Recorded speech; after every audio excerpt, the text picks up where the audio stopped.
ऐसे में सौरभ, हरियाणा में नायब सिंह सैनी के बयान ने बिहार में जो हलचल मचा दी है, सम्राट चौधरी के नेतृत्व में बिहार चुनाव विजयी पताका फहराने को लेकर, क्या वाकई यहां पर बीजेपी की रणनीति का ही ये हिस्सा है कि लगातार इस तरह के जो बयान हैं बीजेपी के अलग अलग नेताओं, पहले उन्हें उप प्रधानमंत्री बना दिया जाए, इस तरह का बयान आता है। शनिवार को अहम बैठक यहां पर एनडीए की होती है, उसके बाद नायब सिंह सैनी का ये बयान, क्या माहौल इस वक्त दिख रहा है बिहार में? जी बिल्कुल पूजा, आपने बिल्कुल सही कहा कि बीजेपी की रणनीति का ही एक हिस्सा है कि समय समय पर बीजेपी नेताओं का ये जो बयान है, खासकर मुख्यमंत्री बनने का, यानी बीजेपी का मुख्यमंत्री हो, इस तरह का बयान जो है वो बीजेपी के नेताओं के तरफ से बार बार आ रहा है। हमने देखा कि किस तरीके से केंद्रीय मंत्री गिरिराज सिंह ने सबसे पहले जो है वह नीतीश कुमार के लिए भारत रत्न की मांग की थी, और उसके बाद अश्विनी चौबे जो पूर्व केंद्रीय मंत्री हैं और बीजेपी के एक वरिष्ठ नेता माने जाते हैं, उन्होंने यहां तक कहा कि अब नीतीश कुमार को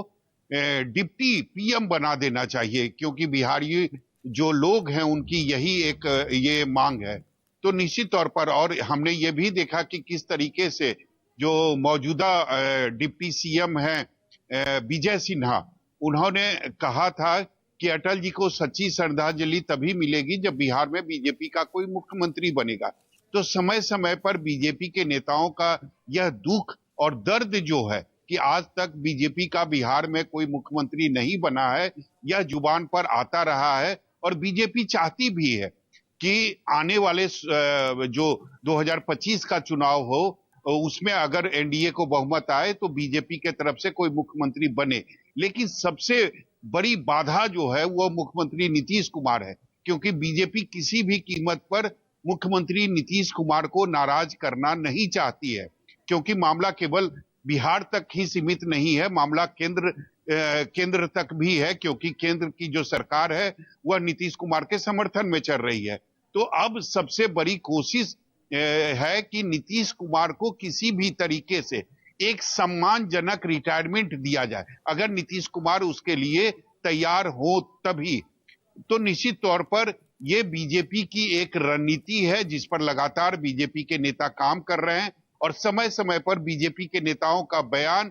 यह साबित करता है कि बीजेपी अपनी दो तरह की रणनीति पर काम कर रही है। कारण आपने देखा होगा कि बीजेपी के तमाम जो नेता हैं, चाहे वह गृह मंत्री अमित शाह हो या बिहार के जो भी बड़े नेता हैं, वो ये जरूर कहते हैं कि 2025 का जो चुनाव है वो नीतीश कुमार के नेतृत्व में लड़ा जाएगा। लेकिन ये कोई नहीं कहता है कि 2025 में जब एनडीए को बहुमत आएगा तो नीतीश कुमार ही मुख्यमंत्री बनेंगे। तो निश्चित तौर पर बीजेपी अपने दो रणनीति पर काम कर रही है। वो चाहती है कि अगर नीतीश कुमार बिना नाराज हुए, अगर उनकी सहमति होती है, तो हम उन्हें एक सम्मानजनक रिटायरमेंट दे सकते हैं। उन्हें कहीं उपराष्ट्रपति बनाया जा सकता है या जिस तरीके से डिप्टी पीएम बनाया जा सकता है। हालांकि ये फैसला नरेंद्र मोदी और गृह मंत्री अमित शाह करेंगे, लेकिन ये समय समय पर जदयू के नेताओं का ये बयान जो है यह साबित करता है कि जो ऑफर है वो बीजेपी के तरफ से नीतीश कुमार को दिया जा रहा है, लेकिन अंतिम फैसला नीतीश कुमार को करना है कि उन्हें मुख्यमंत्री 2025 में बहुमत आने के बाद बनना है या नहीं बनना है। और दूसरी एक कारण यह भी हो सकती है कि जिस तरीके से स्वास्थ्य का हवाला दिया जा रहा है कि अब नीतीश कुमार की स्वास्थ्य जो है वो गिर रही है, ऐसे में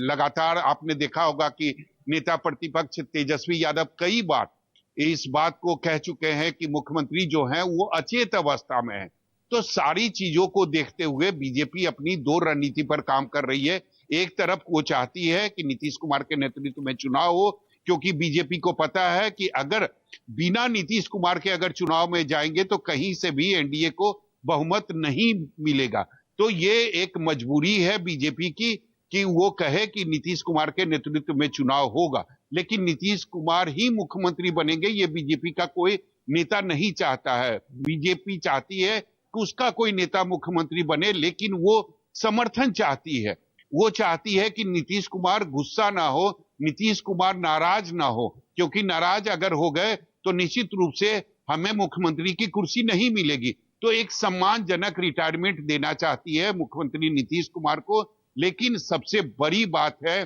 कि उसके लिए ना ही जदयू और ना ही नीतीश कुमार वर्तमान स्थिति में तैयार दिखाई दे रहे हैं, क्योंकि लगातार जो जदयू नेताओं का जो बयान आ रहा है वह इस बात का संकेत साफ तौर पर कर रहा है कि 2025 मतलब फिर से नीतीश, यानी 2025 से और 30 तक नीतीश कुमार ही मुख्यमंत्री बनेंगे। तो अब देखना होगा ठीक है। कि आगे क्या होता है, चलिए लेकिन ये देखना होगा अब आगे साफ होता तौर क्या पर दिखाई है। दे ये रहा है बहस कि रणनीति का बीजेपी हिस्सा ही है जिस पर आगे बढ़ती हुई बीजेपी दिखेगी। और